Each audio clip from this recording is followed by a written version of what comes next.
తెలంగాణకు తీవ్ర అన్యాయం చేసిందని సిపిఎం పార్టీ ఆధ్వర్యంలో నల్లకుంట బతుకమ్మ కుంట వద్ద నిరసన కార్యక్రమం చేపట్టారు.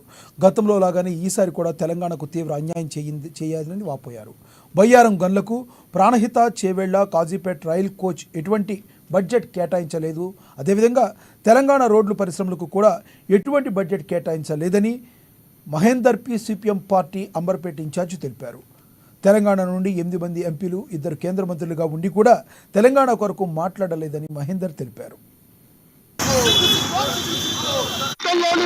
పొందుపరిచిన ఏ బడ్జెట్ కూడా కేటాయించలేదు.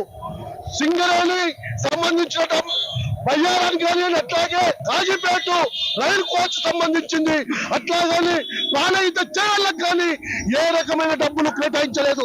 అదే విధంగా తెలంగాణకు రావాల్సిన రోడ్లు, పరిశ్రమలకు సంబంధించిన ఉపాధి అంశాల్లో కూడా ఈ బడ్జెట్ లో ఎక్కడ ప్రకటించలేదు.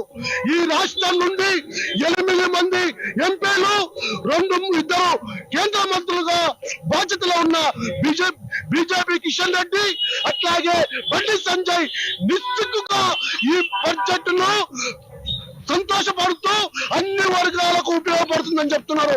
సిగ్గు శరం ఉండాలి కిషన్ రెడ్డికి కానీ, బండి సంజయ్ కానీ. అంటే ఒక రాష్ట్రంలో ఇక్కడ పుట్టి ఇక్కడ జరిగి ఆ రాష్ట్రానికి అన్యాయం చేస్తూ ఉంటే ఆ రాష్ట్ర మంత్రిగా నువ్వు